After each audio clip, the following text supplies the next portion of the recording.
Reset throttle position sensor. Resetting a throttle position sensor, TPS, depends on whether your vehicle has a cable-type throttle body or an electronic throttle body, drive-by-wire. I'll give both methods. Method 1, manual, common for many cars. Use this if your vehicle has electronic throttle, no accelerator cable. A. Turn the key to on position.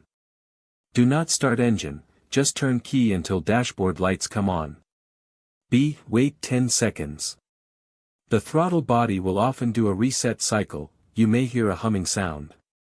C. Press accelerator pedal slowly to the floor. Hold it there for 5 seconds. D. Release the pedal slowly. Take about 5 seconds to release it. E. Turn ignition off. Keep it off for 10 to 15 seconds. F. Start the engine. Let it idle for 5 minutes without touching the pedal. Method 2, battery reset, universal method.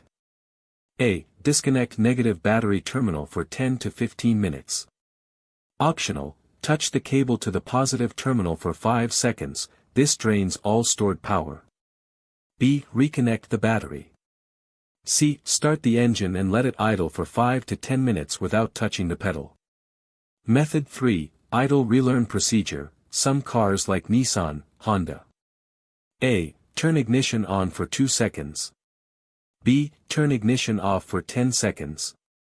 C. Start engine and let it idle until RPM stabilizes, 2 to 5 minutes. Symptoms of TPS not calibrated. A. High or unstable idle RPM. B. Delayed acceleration. C. Jerking or hesitation. D. Poor mileage. E. Check engine light, code P0120, P0122, P0123. For cars with cable throttle. After replacing TPS. A. Loosen the TPS screws and rotate sensor slightly while engine is idling. B. Adjust until idle RPM becomes normal. C. Tighten screws carefully. If you have OBD2 scanner, you can perform a TPS reset in the ECU reset menu, depends on car model. Thanks for watching my video.